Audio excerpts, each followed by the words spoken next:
Alors, c'est un grand plaisir de faire un séminaire dans le cours de Philippe Manoury. C'est un petit renvoi à l'ascenseur, comme il dit, parce qu'il avait fait un séminaire dans mon cours déjà. Et j'avais donné 2 ans de cours sur un sujet qui n'est pas du tout étranger à ce qu'on raconte là, qui était le temps et les événements en informatique. Et je vais vous montrer que ce qu'on a fait depuis les années 1982, précisément, c'est quelque chose qui est comment contrôler le temps dans les systèmes très nombreux qui existent, qui parlent du temps. Alors l'informatique classique, on ne parle pas du tout. Si vous prenez un langage de programmation habituel, il n'y a rien qui parle du temps dedans. Et en général, on s'intéresse qu'à une seule forme de temps, je dirais, dans l'informatique classique, c'est le temps de calcul. Combien de temps ça va mettre à répondre? Nous, ce qu'on voulait faire, c'était pas du tout ça. C'était dans des domaines beaucoup plus riches, quelque part, que l'informatique classique, qui est comment est-ce qu'on conduit une voiture, comment on fait voler un avion, qu'est-ce que c'est qu'un circuit électronique. Et donc, c'est un domaine où il y a 3 équipes françaises, maintenant plus que ça, qui ont été vraiment leaders mondiaux du sujet, et qui le sont toujours. Et on a construit une industrie aussi qui est leader mondial du sujet. Donc, je vais vous montrer des choses, et quand vous prenez un avion moderne, eh bien, sachez que c'est avec ça que vous volez. Et on ne s'était juste pas aperçu qu'on faisait de la musique. Alors, en fait, on s'en était un peu aperçu parce que parmi mes premiers exemples, il y avait de la musique, mais un peu plus au clair de la lune que ce qu'on vient de voir. Et ensuite, j'ai rencontré Archia, où il est venu à mon cours. En fait, un de mes cours, j'ai donc parlé 2 ans de ça, mais j'avais fait un an avant, enfin non, en 2009-2010, j'avais fait sur la chaire annuelle informatique et sciences numériques des cours où j'avais rencontré Archia, où je parlais un peu de ça. J'ai développé pendant 2 ans, et bientôt, j'espère, il y aura un livre sur le sujet. Et là, on a commencé à s'apercevoir que, ben oui, faire de la musique, faire voler des avions ou faire des circuits électroniques, c'était exactement la même chose. Ce qui n'est pas complètement évident. Sauf que savoir faire voler un avion, ça n'apprend pas forcément à faire de la musique, ni l'inverse. Mais la base mathématique, la base conceptuelle est la même. Alors, je vais essayer de vous expliquer de la façon la plus stupide possible, qui est ma façon normale de travailler, pourquoi c'est vraiment intéressant comme sujet et pourquoi il faut avoir des idées iconoclastes et totalement triviales pour arriver à faire quelque chose de vraiment intéressant. Alors, tout ça est né en 1982. Alors, en 1982, l'informatique, ça existait à peu près pas, hein, il n'y avait pas grand-chose. Mais nous, on avait un laboratoire dans lequel, à Sophia Antipolis, dans lequel il y avait 2 sortes de chercheurs. A priori, qui ne se causaient pas à l'époque, c'était les automaticiens, ceux de la théorie du contrôle, et les informaticiens. Et notre but initial, c'était de faire rouler une petite voiture sur un circuit. Le circuit n'est pas connu à l'avance. La petite voiture a le droit de faire un tour de reconnaissance, et après, elle doit faire 2 tours le plus vite possible. C'était le concours d'un journal qui s'appelle Microsystème, qui a disparu, avec les microsystèmes correspondants d'ailleurs. Et alors, c'était très intéressant. Et nous, on avait une voiture absolument fantastique qui avait des accélérations de feu, des freins à disque, une tenue de route phénoménale et qui était extrêmement bien réglée pour les virages, et parce qu'on n'avait pas un grand labo. Et manque de chance, le jour de la compétition, c'était une grande ligne droite avec très peu de virages. Donc là, la voiture était trop puissante, elle partait à fond, et puis on disait, oh là là, elle avait une sécurité pour ne pas se cracher dans les murs quand elle sortait de la piste. Et voilà. Donc on a quand même terminé second de la course et on a eu le record du tour. Et il faut comprendre que c'est comme en musique, les événements inconnus dans les cancers peuvent avoir des conséquences positives. On a été battu par une bagnole faite par des gamins de 13-14 ans, donc ça c'est très difficile à battre, qui allait à vitesse constante, complètement analogique, qui allait à vitesse constante le nez par terre, alors que la nôtre, elle allait beaucoup trop vite pour la piste. Mais heureusement, il y a un photographe qui a pris, elle regardait le parterre avec des diodes, et il y a un photographe qui a pris une photo au milieu de la ligne droite pendant le tour de reconnaissance. Et là où elle a battu le record du tour, c'est qu'elle est partie à fond, en plein milieu de la ligne droite, elle a freiné un grand coup, elle a fait tchac-tchac, ça c'était le flash. Elle avait enregistré le flash et dit un truc bizarre là, elle est repartie, elle a battu le record du tour. Mais ça nous a appris beaucoup de choses. Ça nous a appris que le temps, ce n'est pas du tout ce qu'on croit.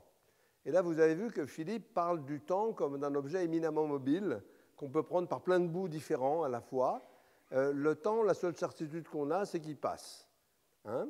Et nous, on ne le comprend pas. Notre tête a beaucoup de mal avec le temps. D'ailleurs, les musiciens en profitent beaucoup. Par exemple, le contrepoint, ça nous pose beaucoup de questions sur le temps, hein, à l'écoute. Et le vocabulaire est complètement incapable de parler du temps. Hein. On dit à tout bout de champ, sur le champ, ça c'est le laboureur. On dit le temps passe vite, ce qui au niveau des unités physiques, c'est un nombre pur. Le temps passe vite puisque c'est en seconde par seconde, donc ça n'a pas de sens, etc. Et donc, c'est très intéressant de comprendre que nous, on ne comprend pas le temps, mais ce qui est assez intéressant aussi, c'est que les neuroscientistes nous apprennent que nous sommes pleins d'horloges à l'intérieur de nous. Dans le cerveau, il y a beaucoup, beaucoup d'oscillateurs, des horloges. Dès que vous commencez à marcher, vous avez une horloge à 8 Hz qui se met à régler beaucoup de choses, en particulier non pas les pas, mais la compréhension de l'endroit où vous êtes. Ça, c'est un des derniers prix Nobel enfin pas de biologie, ça n'existe pas. Donc on a fait un langage STRL, je vais vous montrer un tout petit peu à quoi ça ressemble. Donc ça ne ressemble pas du tout à ce qui était connu. Et coup de chance, le langage avec lequel on va enseigner aux enfants maintenant, qui s'appelle Scratch, qui est un langage très joli, et ben c'est exactement la même chose. C'est-à-dire que par hasard, les gens ont retrouvé ça pour l'enseignement aux enfants. Alors, il faut comprendre ce que c'est que le parallélisme. Et là, il y a un truc en plus par rapport à mon cours que je viens d'apprendre effectivement de Philippe là maintenant. Le parallélisme, c'est les choses qui font en même temps. Alors, il n'y avait pas ça en informatique au début, parce que l'informatique, c'est né avec un mathématicien et un crayon. La machine classique, l'ordinateur classique, c'est l'imitation du mathématicien avec un seul crayon qui fait une chose à la fois. Alors, c'est vite tombé, mais quand on fait voler un avion, il a 2 ailes, il a des réacteurs, il a des roues, et tout ça, on ne les fait pas marcher une par une. Hein. La physique, ça marche partout en même temps. Donc, on est forcé d'avoir du parallélisme. Et puis là, dans cette salle, on a du parallélisme. Et sur Internet, on a plusieurs milliards d'ordinateurs branchés. Donc, l'idée qu'on fait une seule chose à la fois a totalement disparu. Mais il y a un principe fondamental que toute théorie, tout modèle mental, physique, technique, mathématique doit respecter. C'est le principe de compositionnalité. C'est-à-dire que si vous prenez 3 processus parallèles PQR, on appelle ça des processus, vous pouvez avoir des discussions entre ces processus. Et par exemple, P peut envoyer un message à Q peut calculer en fonction de ce message, et Q peut envoyer un message à R. Eh bien, à tout moment, on doit être capable de tirer un trait autour de P et Q et de dire que la seule chose qui s'est passée, en fait, à ce niveau d'observation, c'est une communication entre P parallèle Q considéré comme un seul objet et R. On fait ça tout le temps. Par exemple, quand Renault discute avec Bosch, ça commence par Renault Paris envoie un message à Renault je ne sais pas où, qui va discuter à Bosch, mais quand on regarde ça à l'extérieur, c'est Renault qui a parlé à Bosch. On ne va pas savoir qui est à l'intérieur de Renault.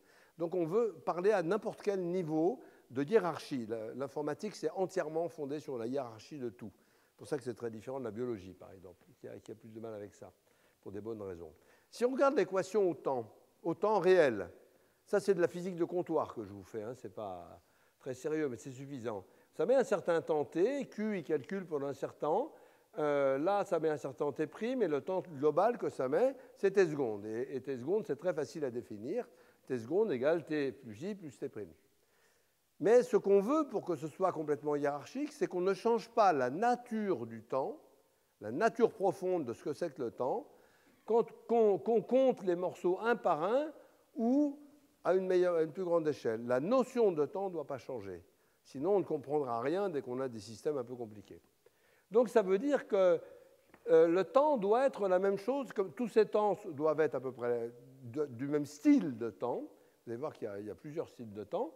Et donc, ça veut dire qu'un temps doit être à peu près la même chose qu'un temps plus un temps. Ah oui, Internet, c'est comme ça. Quand vous envoyez un courrier électronique, vous avez un morceau du courrier qui va passer par le Japon pour aller aux États-Unis, l'autre qui va passer par l'Allemagne, l'Italie, etc. Et ils mettent un temps quelconque, mais votre courrier finira par arriver à bout d'un temps quelconque. Mais vous ne savez pas par où c'est passé. Donc, il faut être capable de faire ça tout le temps. Il y a 3 solutions à l'équation. T est à peu près pareil que T plus T. Et ça, c'est fondamental. Il y en a 3 et pas plus. S'il y en a une, c'est infini, mais ça ne nous intéresse pas. Il y en a 3. La première, c'est le temps est arbitraire. Donc pourquoi? Parce que arbitraire plus arbitraire, ça fait arbitraire, il n'y a aucun problème. Ça, c'est ce qu'on a vu sur les chaînes de Markov. Quand dans une chaîne de Markov, il y a des probabilités, donc les événements vont se répéter parce que ça ne peut pas être à probabilité 0, bon, ça c'est des probas, mais on ne sait pas quand. Donc on ne sait pas quand, plus on ne sait pas quand, c'est on ne sait pas quand. Donc ça, c'était la dernière partie du concert. OK. Alors nous, on évite ça pour les avions, hein, parce que quand on dit tourne à gauche, on a envie de savoir quand. Mais en musique, ça a du sens. Donc nous, et là j'ai rayé, mais pour nous. Il y en a une autre, c'est 0 plus 0 égale 0. Alors 0 plus 0 égale 0, c'est super pratique pour calculer. Hein. C'est ce qu'il y a de plus simple. La base 0 tout seul, c'est au poil. Et ça, c'est un temps qui est extrêmement connu. Ça s'appelle la mécanique newtonienne. Il n'y a pas l'attraction dans la mécanique newtonienne, l'attraction entre le Soleil et la Terre, qui est une information qui circule, si on veut, il n'y a pas de temps. C'est-à-dire, dans la mécanique newtonienne, il n'y a pas de temps. Quand vous calculez où va aller la Terre, où va aller le Soleil, dans ce calcul, il n'y a pas de temps. Donc ça, c'est très bien, mais on nous a répondu oui, mais ça ne peut pas exister, le temps nul. Bien sûr que si, ça peut exister, vous allez voir pourquoi. Et puis, il y a un autre temps, c'est le temps prévisible, qui est la vibration. Et ce temps prévisible, lui, il est très physique, mais Newton aussi, c'est très physique. Il y a Einstein qui a dit ça ne marche pas, la relativité, mais quand vous jouez au billard, hein, vous jouez avec Newton, pas avec Einstein. Hein, sinon, le temps que vous ayez fait des calculs, la partie elle est finie. Hein. Donc, le troisième temps, c'est la vibration. Et qu'est-ce que c'est qui vibre? Par exemple, en ce moment, le son. Par exemple, la lumière, ça vibre, c'est une vibration, la lumière. D'accord? Donc, il y a ces trois temps, asynchrone, synchronise, vibration. Alors, dans mon métier, celui-là, on jette. Alors, c'est dans cette partie-là, parce que j'ai aussi travaillé sur l'autre, mais quand on fait un avion, un circuit, etc., circuit, ça ne tourne pas. Encore maintenant, ça peut changer, mais quand on dit ça tourne à 1 GHz, ça veut dire que ça fait 1 milliard d'opérations par seconde régulièrement. Bon, c'est plus tout à fait comme ça, mais ce n'est pas grave. Donc, c'est ces deux-là qui vous intéressaient. Et donc, nous, on a dit, alors, ce qui embêtait les informaticiens et les musiciens, c'est ce qu'ils racontent, pourquoi on ne pouvait pas faire de temps réel avant, ben, tout simplement parce que les machines n'allaient pas assez vite. Parce qu'on ne peut pas faire du temps nul, mais on peut approximer suffisamment le temps nul. Les neurosciences nous disent que si deux sons sont séparés de 15 millisecondes, on est absolument sûr qu'on ne saura pas lequel des deux est arrivé avant. Vous pouvez faire ça avec des aiguilles. Vous plantez deux aiguilles en même temps, il ne faut pas faire ça à la main, il y a des expériences pour ça. Vous plantez deux aiguilles dans les deux jambes, eh bien, si l'intervalle de temps est assez long, vous sentez dans votre cerveau tic-tic, et s'il est suffisamment court, vous sentez un seul tic. Et c'est brutal, c'est brutal. Donc ça, c'est le système nerveux qui fait ça, on n'est plus rien. Donc le système nerveux a un mécanisme d'abstraction qui fait quand c'est trop petit, je dis que c'est 0. Et ça, c'est absolument fondamental. Alors arbitraire, c'est non déterministe partout. On l'a vu hein, dans le concert, les pianistes sont non déterministes, ce qui ne doit pas être si facile. Et donc pour nous, c'était interdit. Nul, c'est déterministe. C'est complètement déterministe. La mécanique newtonienne, c'est complètement déterministe. Et prévisible, c'est un peu entre les deux. Et on va voir qu'il y a justement, c'est la grande force de tout ça. S'il n'y avait pas ça, il n'y aurait pas d'informatique. Du tout. Parce que les circuits, ça marche comme ça. Alors voilà l'exemple parfait, c'est le concert. Donc vous avez ici des instrumentistes et des spectateurs. Eh bien, pendant le concert, vous négligez la vitesse du son. Voilà. Pourtant, vous n'entendez pas tous en même temps, mais vous êtes persuadés que vous entendez tous en même temps. Mais ce n'est pas vrai, regardez les haut-parleurs où ils sont et tout. Vous négligez la vitesse du son. Mais les acousticiens, ceux qui règlent la salle, eux, ils ne la négligent pas. Donc il y a deux populations différentes et il y a deux façons différentes de voir la même chose. 0 ou pas 0. Mais heureusement, quand on écoute la musique, on ne s'occupe plus des acousticiens.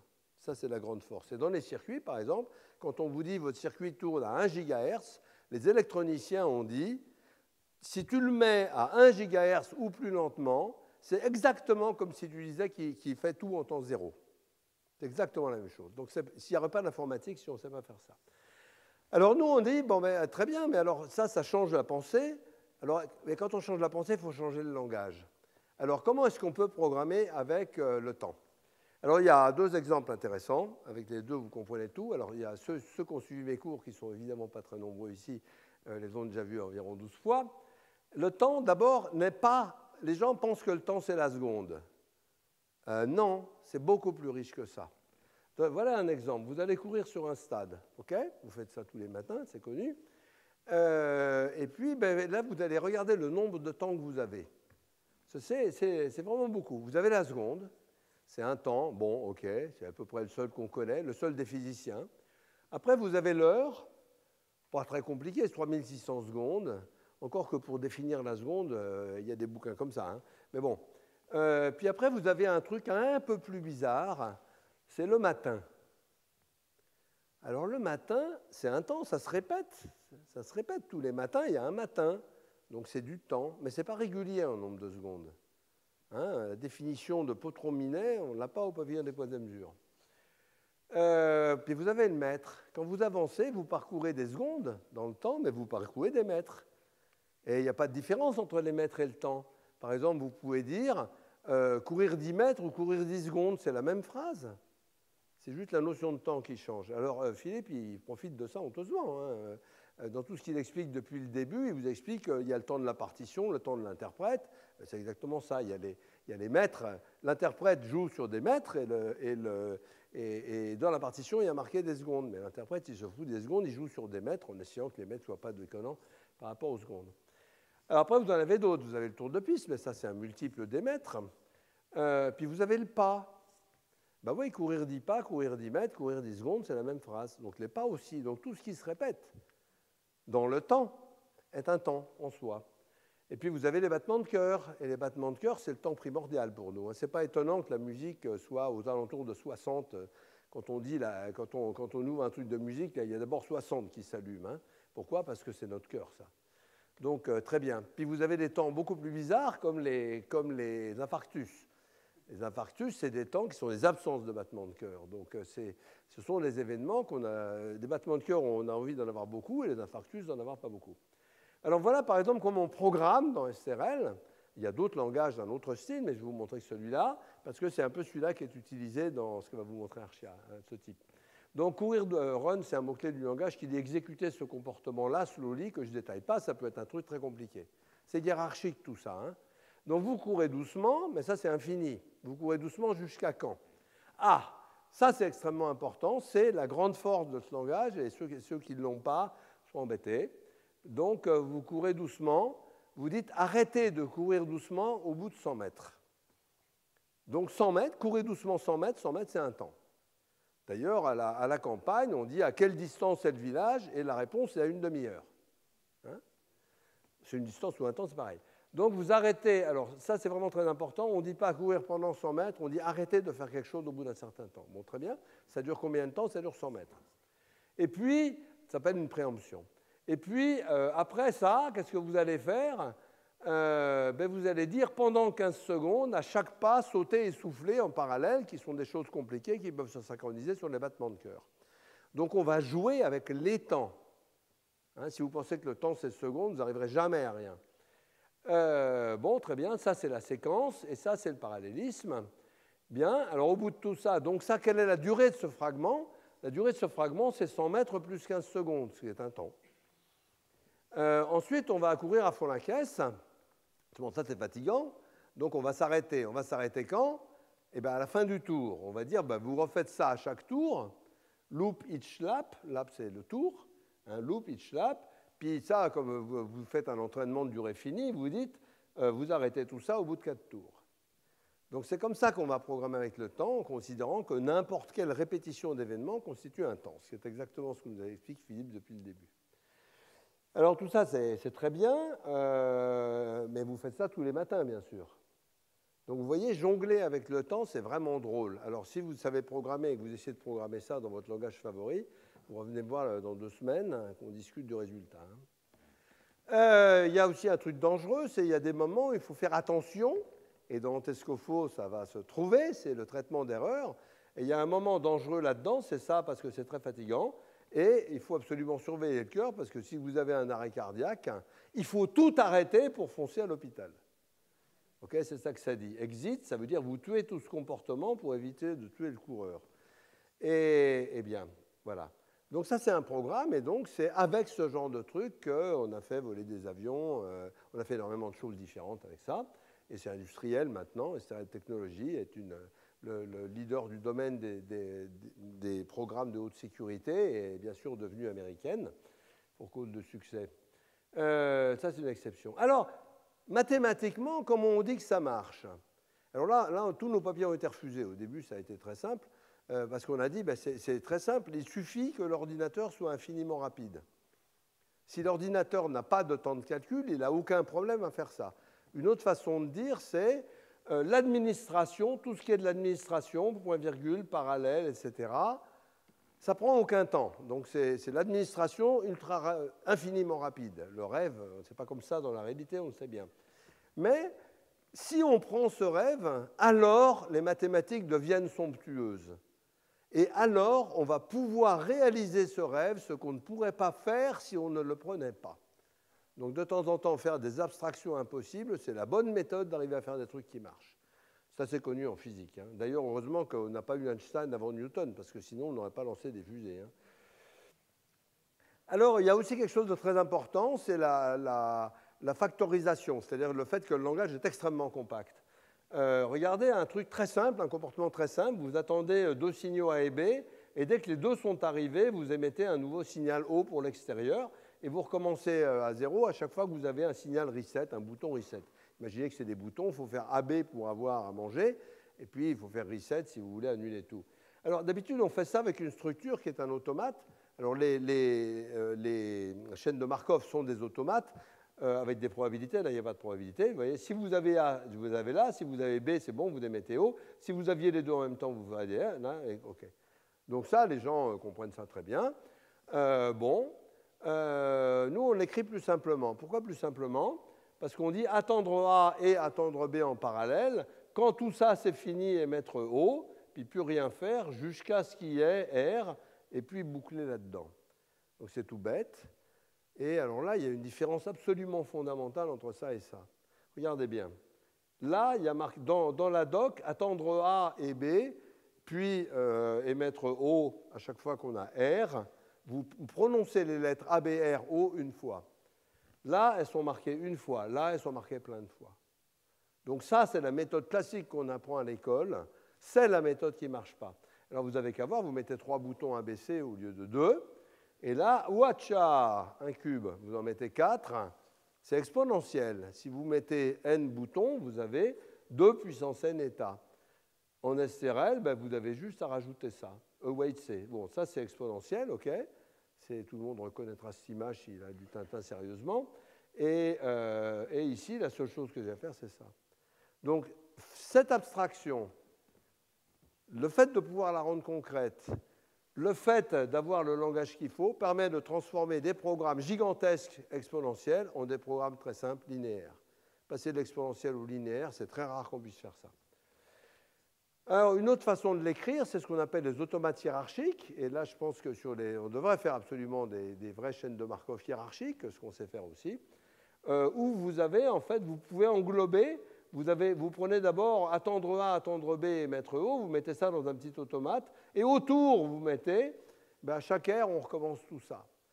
Bon, et c'est comme ça qu'on fait maintenant en grand, dans des tas de vrais systèmes. Alors, je ne vais pas prendre beaucoup de temps. Je vais vous montrer des vrais systèmes après. Alors, comment est-ce qu'on traduit ça? Eh bien, on a traduit ça, alors il a fallu pas mal d'années pour comprendre comment bien faire, puis un jour, le déclic est venu en Inde. En Inde, où on s'est aperçu qu'on pouvait traduire très directement les programmes en circuit électronique et que l'exécution de mon coureur à pied, elle ne prend pas 0, elle prend 1 nanoseconde. Bon, c'est pas trop mal. On peut aussi le faire en logiciel. Alors, en fait, on pouvait avoir une traduction qui est quasi linéaire entre ça et un circuit électronique. Donc ça, c'est des portes logiques. Hein. Ça, c'est et, ça, c'est ou, et le petit rond, c'est non. Je ne vais pas rentrer dans les détails. Ce qui est intéressant, c'est de voir que ça se construit par morceaux.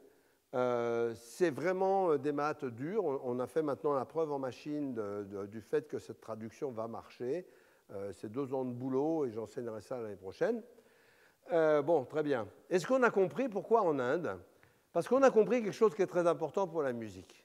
Moi, je me suis rappelé d'une chose en musique, c'est que je joue de la flûte à bec et j'ai un traité de haute terre le romain dans lequel il y a marqué ce qui est important, c'est que chaque note doit avoir sa naissance, sa vie et sa mort. C'est particulièrement important pour les vents, ça, hein, parce que le souffle, c'est... Donc c'était aussi de la musique pré-baroque, donc chaque note doit avoir sa naissance, sa musique et sa mort. J'étais en Inde. Or, en Inde, les 3 dieux s'appellent Brahma, le créateur, Vishnu, le préservateur, et Shiva, le destructeur. Okay? Et en fait... Quand vous regardez ça, il y a des instructions qui détruisent, comme abort when, ça c'est Shiva. Il y a des instructions qui démarrent, point virgule, ça va démarrer la suite, ça c'est Vishnu. Et puis Brahma, c'est le truc qui démarre au début du programme. Et donc c'est vraiment comme ça que c'est venu, l'inspiration, c'est très rigolo. C'est en discutant sur la mythologie indienne, on s'est dit, bah, bien sûr. Et donc on a passé, on a jeté au panier 15 ans de maths d'abord pour trouver la bonne solution. Alors maintenant, ça sert à pas mal d'endroits. Bon, il y a d'autres langages, je ne vais pas vous les montrer là. Voilà, il y a 2 grands langages en France. Il y a SRL qui a en particulier servi à faire les rafales, mais beaucoup d'autres choses. Et Lustre, un langage collègue sur un style différent mais avec les mêmes idées. Et si vous voulez, dans un Airbus, c'est entièrement fait avec ça, totalement. Il n'y a pas de programmes normaux dans un Airbus, c'est totalement fait avec ça. C'est des programmes très compliqués, hein, et très sensibles au rythme. Par exemple, justement, quand on absorbe, une des grandes forces d'Airbus, c'est d'absorber très fort, très bien les rafales de vent. Ben, le rythme des rafales de vent, il n'est pas prévisible et il est compliqué. Alors moi, donc au début, il y avait ces 2 langages. Donc moi, j'avais proposé, bien sûr, de faire, pour les départager, de faire un combat aérien entre un Rafale et un Airbus. Ils n'ont pas voulu. On a fait autre chose, on les a unifiés. Et je vous présente un langage que je montre pour la première fois à Philippe, mais qui est fait justement. L'unification absolue est mathématiquement parfaitement définie et parfaitement implémentée de 2 choses qui sont les automates hiérarchiques dont j'ai montré, là, le cours appuyé, et là-dedans, de la théorie du contrôle et du son continu. Donc on peut produire des systèmes arbitraires de son continu, arrêter, revenir, recommencer, etc., de façon parfaitement propre, avec une génération de code qui est extrêmement efficace et bien plus rapide, bien plus efficace que ce qu'on faisait avant. Voilà. Méfiez-vous des imitations, comme on disait sur tous les objets quand j'étais petit, parce qu'il y a beaucoup de manières de faire ça faux qui sont employées à très grande échelle, en particulier dans les outils industriels les plus réputés qui font ça faux. Bien. Voilà, donc maintenant on va voir ça. Pourquoi ça fait de la musique aussi? Enfin, les mêmes idées, parce qu'après, quand on parle aux musiciens, on s'aperçoit qu'on est tout petit, parce qu'ils mettent la barre beaucoup plus haut que dans l'avionique. Hein.